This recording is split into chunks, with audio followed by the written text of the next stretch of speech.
Hey guys, Fitness Haven here. Thanks for taking the time to watch this video. This video is all about a tutorial of how to do a squat properly with proper technique and proper form and everything like that, as well as 3 modifications that you can do if you're not able to do a squat due to a condition or a disability that's inhibiting you from doing a squat properly or just doing a squat at all. Okay, so let's get started. When it comes to a squat, you want to make sure that a squat is a very important exercise to do because it's a full body exercise. When it comes to a proper squat, you want to make sure that you are shoulder width apart when you have the bar on your shoulders and everything, and you also want to make sure that you are in the middle of the bar with each end equally distanced apart from you.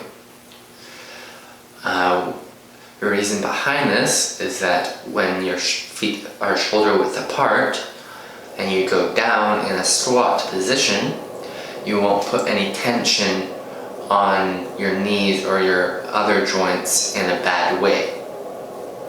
Okay? And the reason behind being in the middle of the bar and having each end equally distanced apart from you is to make sure that no end has too much weight on the one end, so that when you are not equally distanced apart with the weights and everything, one end won't make you tip to the other end. Okay? That's the whole reason behind making sure the rack is equally distanced apart when you have it on your shoulders. Next is how far you have to go down into the squat position.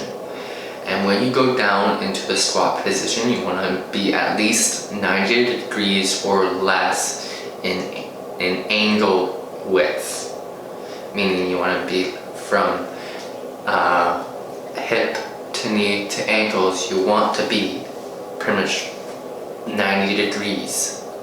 Okay? And the reason behind this is to make sure that you are fully putting the certain muscles that need to be focused on. You want to make sure that you're activating them. Okay?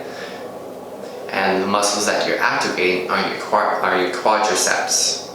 Okay? The next thing is breathing. When it comes to breathing, you want to make sure that you breathe in and that you breathe out all the time. And you do it in a time period. Before you actually go down into the squat position, you want to breathe in. This will help tighten up your core and tighten up all the muscles that are going to be stabilizing yourself when you go down into the squat position. Okay? And then when you go down and you keep on holding your breath and everything like that, and you're at that squat position with a 90-degree angle point from your hips to your knees to your ankles, you want to breathe out when you push out and extend your legs again to stand up. Okay? And that's how you do a proper squat. You want to make sure that your feet are shoulder width apart. You want to make sure that you're that each end of the barbell is equally distanced when you put it on top of your shoulders. And you want to make sure that when you go down, that you are at least 90 degrees in angle range, and also that you want to make sure that when you breathe in is when you go down, and then when you go back up, you breathe out on a consistent basis. okay? That's how you do a proper squat, and if you want, take a look at these videos on how to do a proper squat.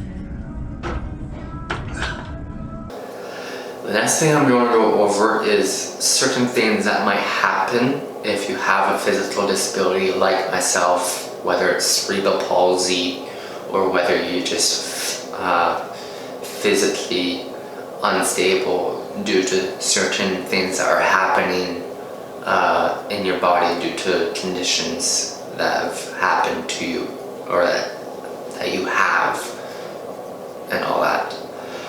First thing is that with cerebral palsy, it's very annoying when it comes to squats because depending on what type of cerebral palsy it is, whether it's hemiplegic, diplegic, or paraplegic, meaning whether it's left or right, up or down, or head to toe. The thing that comes with having that type of disability or just some sort of other disability is that your muscles on the one side or whatnot are not able to stabilize themselves the best way possible.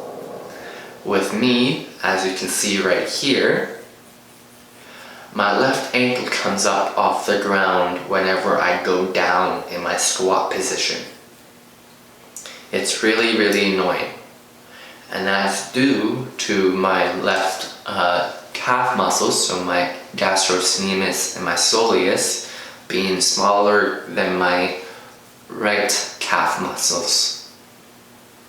And because of them being smaller, my gastrocnemius and my soleus pull my ankle up off the ground a good inch or two, and it just causes an imbalance when I go down in my squat position. It puts a lot of pressure on my right knee and my whole right foot, whole right leg to do the actual squat.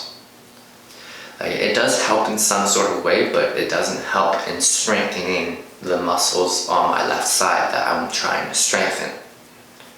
Okay?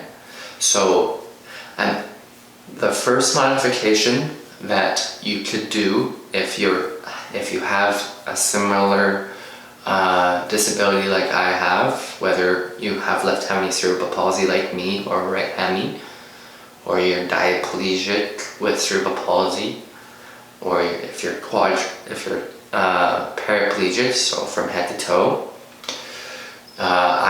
the first modification that I suggest is to put a plate underneath the foot that is affected by cerebral palsy.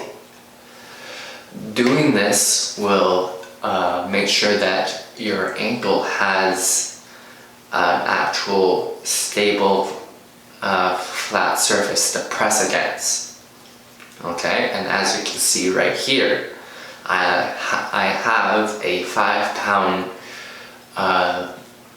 plate underneath my left ankle, and with that, yes, it is my left foot is still coming off of the plate, but I still have pressure being put into the plate when I go up into my my starting position, after I go down into the squat position. And having that plate helps strengthen up my gastrocnemius and my soleus the way that it needs to be strengthened. The next modification I'm going to give you guys is to use the leg press machine. The leg press machine is pretty much the opposite of a squat, because instead of having the weight be pressurized on your shoulders, the weight is pressurized onto your feet, and you're pretty much sitting in a chair. So doing this will allow the person not to have to worry about stabilizing themselves by standing in one position. They can just sit there. And then with the leg press, they can just put their feet up into a shoulder width apart position, and then be in a 90-degree position when they come down, and then extend their legs out all the way, just like you would with a squat.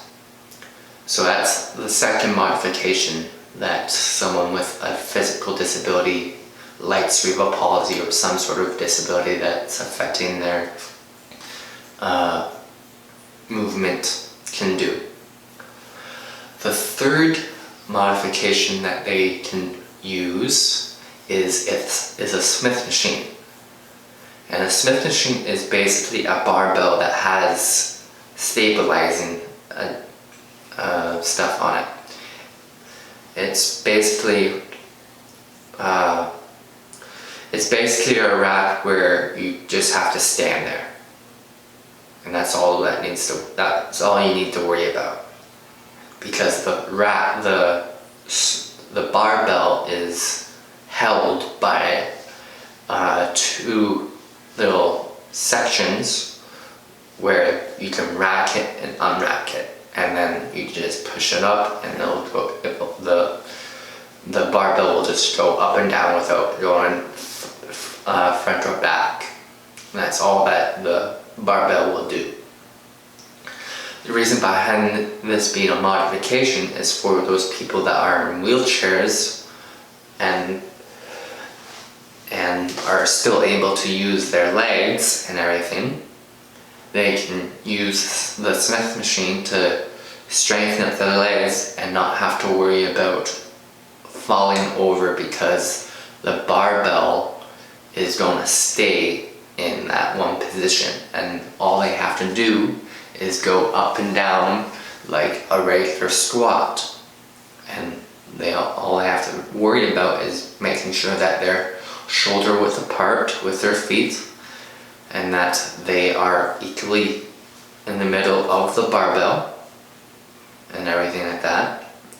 And then all they have to worry about is going up and down and breathing in and out, just like I said before. Okay? So that's basically everything that I have to say for doing a proper squat, along with modifications that can be used to do a squat if you had a disability that's affecting your health and everything like that. I hope you enjoyed this video. If you did, hit that like button, or wherever the like button is. My God, I always point somewhere else. And if you want to stay tuned for future videos like tutorials or topic videos of some sort of thing that I feel needs to be talked about, or that you are interested in hearing about, subscribe, and I'll catch you guys later.